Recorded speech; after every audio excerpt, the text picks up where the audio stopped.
Estamos apresentando Alexandre, uma nova máscara. viado. O duelo. Estão Tô gravando a batalha. É Alexandre. Ai! Alexandre. Porra!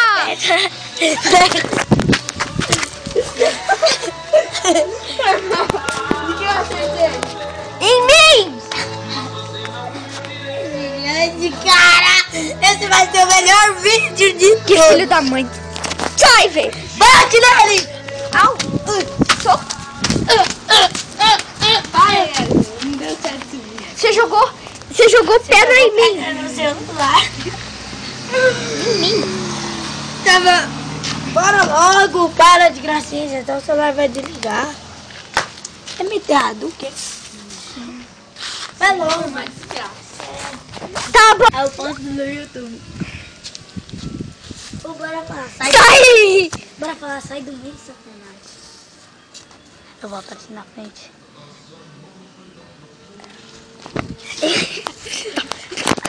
Bate nele! Não, Esse cara aqui, ó. é um idiota. Bravo! Ele surtou. Você tá fazendo a maior... O animal em extinção surtou. O animal em extinção tá tentando. Não tem como se combate. O animal em extinção está tentando atacar o repórter. Pode ver. Se combate com o PlayStation 3, um chart.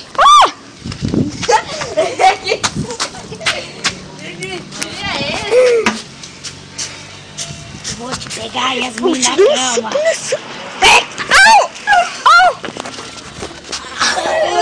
Você viu o que o Eliezer falou? Vou te pegar.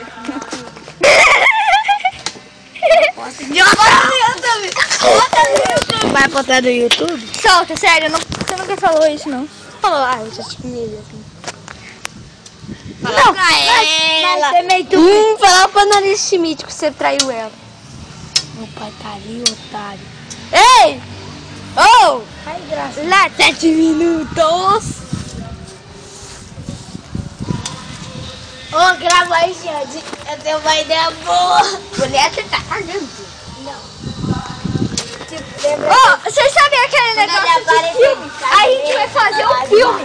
Um filme. Quer que eu gravo e deixo você coisando? Você aqui fazendo e vai te dar o Vocês tapa. fecharam? É o pincel. A gente chama cosplay, né? Aqui, você sabe aquele negócio que tem tipo um filme assim, que aparece o nome do filme, o fundo preto, e aqui você sentado o ator sentado numa cadeira? Sabe? Que aparece o fundo preto, daí tem o nome do filme. Daí tem uma imagem com um ator sentado numa cadeira falando sobre o filme. Não, melhor não. O ator vai ser o Alexandre. Não, vai ser o Alexandre. Vai ter dois atores, eu vou ser o cameraman! Do filme. Vamos falar sobre o romance, sei lá, que apareceu o Coda no meio.